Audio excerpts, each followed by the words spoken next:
People think the scariest part of a hospital is the emergency room, the screams, the blood, the sound of running feet, but they are wrong.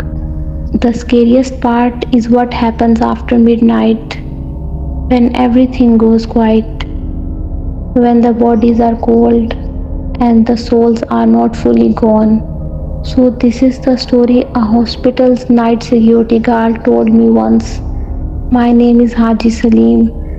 I worked as a night security guard in a government hospital near Lahore for 11 years. And this is the story I never dared to tell until now. It started in 2019. We had a new nurse on the night shift, Nurse Shaista. Quiet, punctual, always polite. She never joked with doctors, never sat in the break room, preferred to stay alone in the post-mortem ward, where bodies were kept before autopsy. No one liked that duty, but she volunteered for it every single night. I started noticing strange things within the first month. The ward smelled like herbs burning. Lights would flicker only in that area, and more than once I saw her carry white cloth bags out to the hospital's backyard. I assumed it was medical waste until I noticed something inside those bags. Bones? Human bones? I tried to convince myself it was part of her job. Until one night, I followed her. Around 3:15 a.m., she entered the small abandoned storage building behind the morgue.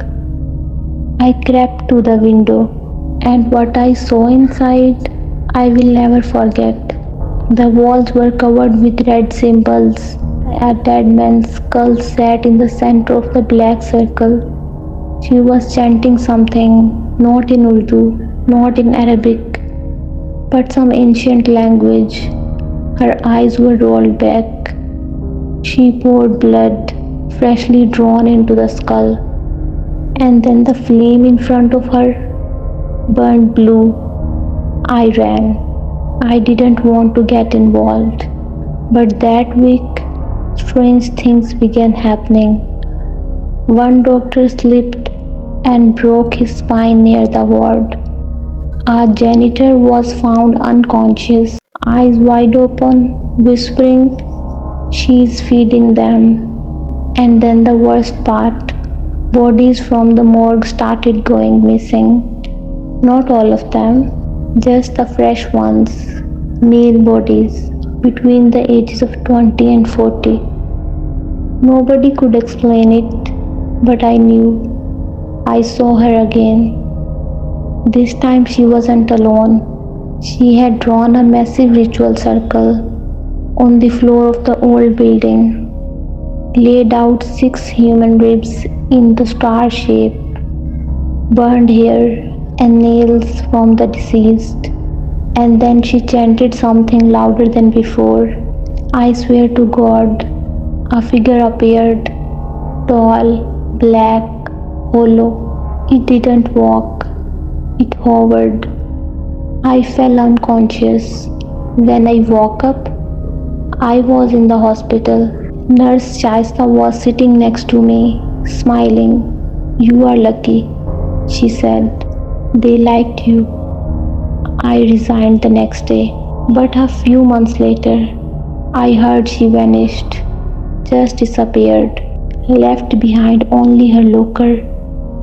Inside it were 3 vials of dried blood, a notebook full of ritual diagrams, a necklace made from teeth.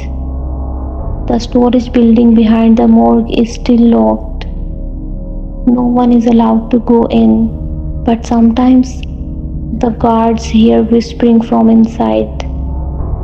They liked you. And now, I never trust a quiet nurse, not in the day, not in the night, because some of them don't work for the hospital anymore. They work for something else.